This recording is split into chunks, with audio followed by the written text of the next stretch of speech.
हंसी टीवी।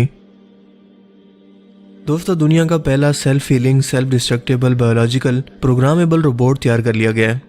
जिसका नाम है जीनोबॉट और इसका साइज है सिर्फ 1 मिलीमीटर।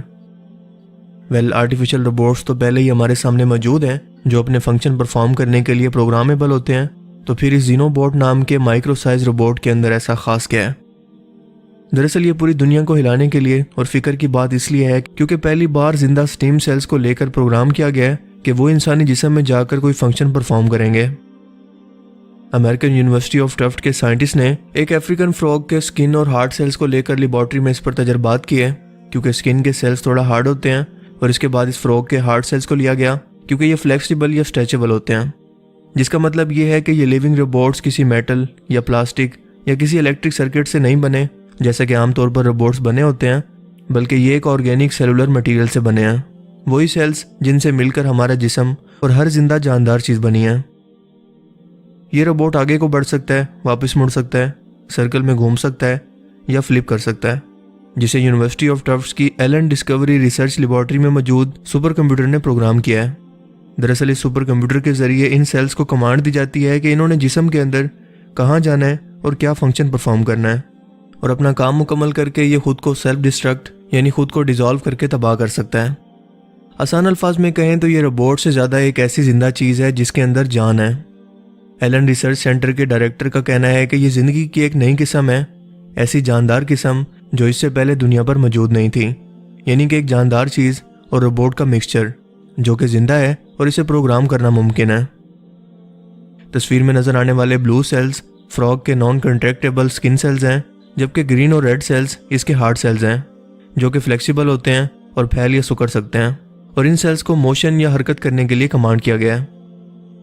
इंसानों की सोच से ज़्यादा काम दरअसल इस सुपर कंप्यूटर का है जिसने मिलियन ऑफ कमांड्स या सेल्स कम्बिनेशन को समझते हुए इनके काम करने के तरीके को समझा और किसी हद तक खुद से इन्हें अपनी मर्जी से प्रोग्राम करने के काबिल हुआ। साइंटिस्ट ने पहले तो सेल्स की मूवमेंट को समझा कि ये आगे या पीछे को कैसे हरकत करते हैं, और उसके बाद ये कमांड सुपर कंप्यूटर को दी, और फिर सुपर कंप्यूटर से पूछा कि इन सेल्स को अपनी मर्जी के मुताबिक इंसानी जिस्म में हरकत कैसे दें। इस कंप्यूटर ने इसके पॉसिबल कम्बिनेशंस तैयार कर दिए जो ये पेशेंट को ही कर सकते थे कि ये सेल्स कैसे काम करेंगे। आपको बताता चलूं कि इन सेल से मिलकर टिश्यूज बनते हैं और टिश्यू से मिलकर ऑर्गन बनते हैं, यानी कि हमारे नाक, कान, हाथ, पाँव और पूरा जिस्म, यानी कि ये सेल्स किसी भी जानदार के जिस्म का बेसिक स्ट्रक्चर हैं। इन रोबोट्स को बनाने के पीछे सोच ये है कि जीनोबॉट को किसी कैंसर ज़्यादा शख्स के जिस्म में भेजकर इसके हेल्थी सेल्स को यहाँ से इकट्ठा करके इसके दिमाग के कैंसर ज़्यादा सेल्स को रिपेयर करवाया जाए, ताकि जब हम जीनोबॉट की मदद से इंसान के हेल्दी सेल्स को किसी कैंसर ज़्यादा हिस्से के अंदर पहुंचा दें तो ये खुद को रिकवर कर सके। इस तरह से दिमाग के कैंसर का या ट्यूमर का इलाज भी मुमकिन है, और ऑब्वियसली ये सेल्स आपके खुद के जिस्म के हैं, इसीलिए आपका दिमाग इन्हें रिजेक्ट भी नहीं करेगा। सो इस ऑपरेशन के सक्सेस होने के 100% चांसेस होंगे अगर इसे ठीक तरीके से किया जाए, या फिर ये रोबोट दिल की बंद शरियानों को खोलने के लिए भी इस्तेमाल हो सकते हैं अगर ये कमांड के मुताबिक ही काम करें। फ्यूचर में साइंटिस्ट ने इंसान के ही सेल्स को इकट्ठा करके इससे टिश्यूज और फिर इससे ऑर्गन बनाना चाहते हैं, जैसे कि आंख, कान, नाक वगैरह। जैसे कि आज के दौर के अंदर हम जानवरों के टिश्यूज से मसनूई गोश्त लेबॉर्ट्रीज के अंदर पहले ही तैयार कर रहे हैं। फिलहाल जीनोबॉट को मूव या हरकत करवाने से ज़्यादा साइंटिस्ट कामयाब नहीं हो पाए, मगर फ्यूचर में इससे बहुत ज़्यादा उम्मीदें लगाई जा रही हैं। इंसान इस बात से भी खौफजदा हैं कि शायद मुस्तकबिल में रोबोट्स इंसानों के लिए खतरा न बन जाएं, मगर साथ साथ वो जिंदा रोबोट्स को बनाने के तजर्बात भी कर रहा है। दोस्तों, जीनोबॉट की रिसर्च के अंदर बहुत सारी खामियां हैं। मसलन हमारा कुदरती मुदाफ़ती निज़ाम जो जिस्म के बाहर से आने वाले बैक्टीरिया या बीमारी फैलाने वाले जरासीम को खुद से चुनकर उन्हें तबाह कर देता है, वो जीनोबॉट के साथ भी ऐसे ही करेगा और इसे खतरा समझकर इसे ख़त्म कर देगा। और दूसरी वजह यह है कि अगर जीनोबॉट खुद से ऐसी चीज़ों को सेंस करने लगें तो क्या इन पर कमांड करना या इन पर मुकम्मल कंट्रोल करना मुमकिन होगा? यानी आसान अल्फाज में अगर ये फ़ायदा कर सकते हैं तो नुकसान भी तो पहुंचा सकते हैं। इंसानों ने एक जिंदा लिविंग ऑर्गेनिज्म के अंदर कंप्यूटर के जरिए इसके अंदर रूह या जान डालने की कोशिश की है, जिसमें अब तक इसे सिर्फ सिग्नल ही मिले हैं कि शायद ऐसा करना मुमकिन है, और इन सेल्स को हरकत करवाने से बढ़कर एक रोज़ वो पूरे इंसानी जिस्म को अपनी मर्जी से ना सिर्फ बनाने के काबिल हो जाएंगे बल्कि इसे कमांड भी कर सकेंगे, फिर चाहे वो जानवर का जिस्म हो या इंसान का। मगर एक तदबीर वो होती है जो इंसान करता रहता है, और दरअसल होता वो है जो सिर्फ अल्लाह ताला चाहता है,